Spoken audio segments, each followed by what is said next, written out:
दुनिया की तमाम छोटी और बड़ी खबरों के लिए हमारे चैनल को सब्सक्राइब करना न भूलें और बेल का बटन जरूर दबाएं। दोस्तों, हमारी संस्कृति में जाति नाम का शब्द बड़ा ही अजीब सा शब्द है, जिसने पूरी राजनीति को ऐसा आकर्षित किया है कि मानो जन्नत से आई हुई कोई हूर की परी हो। इस समय अगर देखें तो चर्चा सिर्फ यही है कि सत्ताधारी पार्टी में यूपी में जो उठा पटक की अंदरूनी बात चल रही है, उसका मुख्य बिंदु ही जाति है। कौन किस जाति का है? मौर्य जी ओबीसी कैंडिडेट से आते हैं, तो वहीं नए कांग्रेस से आए जितिन प्रसाद का भी आना यूपी में ब्राह्मण नेता की तलाश को अब खत्म होता दिख रहा है। यूपी में अब ब्राह्मण नेता की तलाश है वो खत्म समझा जा रहा है। क्यों भाई? क्या तलाश आदमी की योग्यता पर नहीं हो सकता? पर ये बीजेपी में संभव कहां? तभी तो जो बात बीजेपी की तरफ से कभी सुनने को नहीं मिली, उससे सुनने के लिए शायद जनता की कान तरस गए हैं। पर कुछ नेता ऐसे हैं जो लुभावनी बातें करते हैं और धर्म जाति की राजनीति की भी बात अपने माध्यम से, अपने ट्वीट के माध्यम से, अपने सोशल मीडिया के माध्यम से रखते हैं। पहले आपको रघुवर दास का ये ट्वीट दिखाते हैं। देखिए कि ट्वीट के माध्यम से रघुवर दास क्या कह रहे हैं।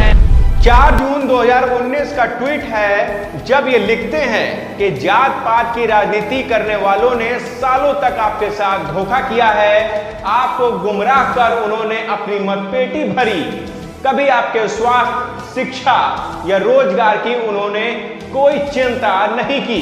आपसे अपील है कि आपके विकास के लिए प्रयास कर रहा है उसका साथ दें। मतलब साफ है, मोदी जी का साथ दें, क्योंकि सोशल इंजीनियरिंग के जादूगरों ने एक शब्द विकास जोड़ा।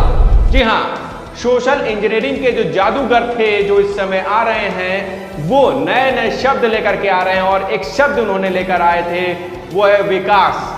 उस समय से आज तक कितना विकास हुआ है, इसके आंकड़े देना भी दोस्तों बेवकूफी होगी। अगर हम ये आंकड़े निकाल करके आपके सामने रखें तो जाहिर सी बात है कि आप भी हम पर हंसेंगे, क्योंकि कितना विकास हुआ है वो आपको भी पता है और हमें भी पता है। और जिस पार्टी यानी कांग्रेस पर वो सवाल खड़े कर रहे हैं, आरोप लगा रहे हैं, अब आपको उस कांग्रेस का स्टेटमेंट बताते हैं। ये बात उस समय के सोशल जादूगरों ने दोस्तों नहीं बनाई थी, क्योंकि उस समय इस तरह के कोई भी जादूगर नहीं होते थे। इस समय जो बातें होती थी वो नेता खुद करते थे। 3 जनवरी 1992 की बात है, जब हिंदुस्तान के एक अखबार में जवाहरलाल नेहरू की बात छपी जो उन्होंने अपने भाषण के दौरान कही थी। 2 जनवरी को उन्होंने अपने भाषण के दौरान ये सब बातें कही। दोस्तों, कांग्रेस के उस समय के अध्यक्ष पंडित जवाहरलाल नेहरू ने आदिवासियों समेत 2 लाख से भी ज्यादा लोगों की एक सभा में भाषण देते हुए कहा कि जो कांग्रेस जन आज भी जात पात के आधार पर सोचते हैं और काम करते हैं, उन्हें कांग्रेस से निकाल दिया जाना चाहिए। मुझे ये जानकर बेहद तकलीफ होती है कि बिहार में जात पात का दौर दौड़ा जा रहा है, यह अशुभ लक्षण है। मैं बिहार में भूमिहारों, राजपूतों, कायस्थों आदि से नहीं बल्कि भारतीयों से मिलने आया हूँ। नेहरू जी ने कहा कि यदि हम किसी विदेश में चले जाएं तो वहां पर हमारा राजपूत, भूमिहार अथवा कायस्थ होने के नाते नहीं बल्कि आज़ाद हिंदुस्तान का नागरिक होने के नाते सम्मान होगा। राजनीति में जात पात का कोई भी स्थान नहीं होना चाहिए। यदि कांग्रेस की रहनुमाई मेरे हाथ में रही तो मैं किसी भी ऐसे कांग्रेसी को कांग्रेस में न रहने दूंगा जो जात पात के आधार पर सोचता होगा। हमें अपना दृष्टिकोण विशाल रखना होगा। जितने धर्म भारत में पैदा हुए हैं उतने कहीं और पैदा नहीं हुए। जन्म मरण को लेकर अनेक परस्पर विरोधी और विचार हैं।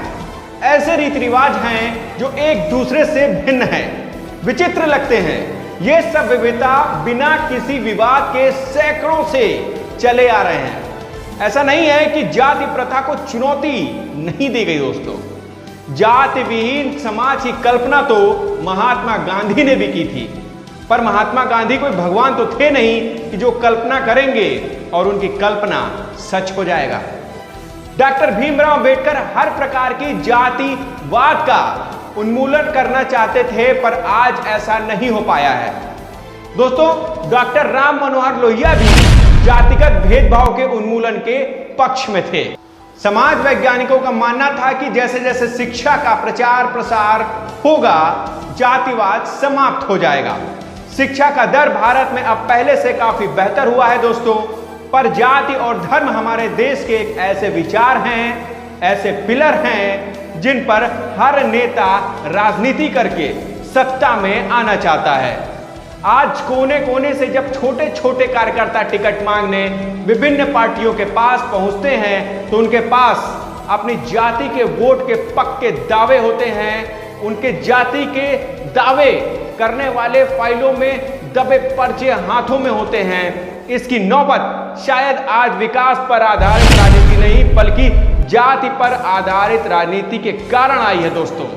ये भी तो एक प्रकार का जातिपात ही है जो हर एक व्यक्ति को रह रहकर एहसास कराता है कि वो कौन सी जाति का है। वाकई यह जाति भी क्या चीज है। अब देखना होगा कि आगामी 5 राज्यों के विधानसभा चुनाव और लोकसभा चुनाव में क्या जातिगत समीकरण ही सत्ता पर पहुंचाने के लिए अपना रास्ता तय करेगी या फिर लोग की सोच में कुछ बदलाव आएगा। हमारा देश आज भी जातिगत समीकरणों पर अटका हुआ है। तमाम राजनीतिक पार्टियां अपने चुनावी मुद्दों में इनका इस्तेमाल करती हैं और हमें इन सब से अगर बचकर रहना होगा तभी हम अपने देश को दोस्तों आगे ले जा पाएंगे। हमारी रिपोर्ट आपके लिए इसीलिए थी कि इस समय आप देख रहे होंगे कि उत्तर प्रदेश में किस तरह के हालात हैं। वो बीजेपी जो बार बार इस बात को लेकर के जोर देती है कि नहीं वो विकास की बात करती है, वो कहां तक सही है दोस्तों, ये आप खुद ही देख सकते हैं कि पूरा जो समीकरण बीजेपी का है वो जातिगत आधारित समीकरण है। जाति को लेकर के पुख्ता अपना डाटा बीजेपी तैयार करती है और तभी अपने कैंडिडेट्स को आगे बढ़ाती है। उत्तर प्रदेश में किस तरह से हालात हैं उसे साफ तौर पर समझा जा सकता है कि जो बीजेपी जिस पर जनता के सामने विकास के मुद्दों को लेकर के आई थी, आज वो विकास के मुद्दे कहां तक सही साबित हुए हैं और आगामी जो निर्णय जो ले रही है, आगामी आने वाले चुनाव को लेकर के क्या वो विकास के मुद्दों को लेकर के ले रही है या विकास के मुद्दों को लेकर के रणनीति बन रही है।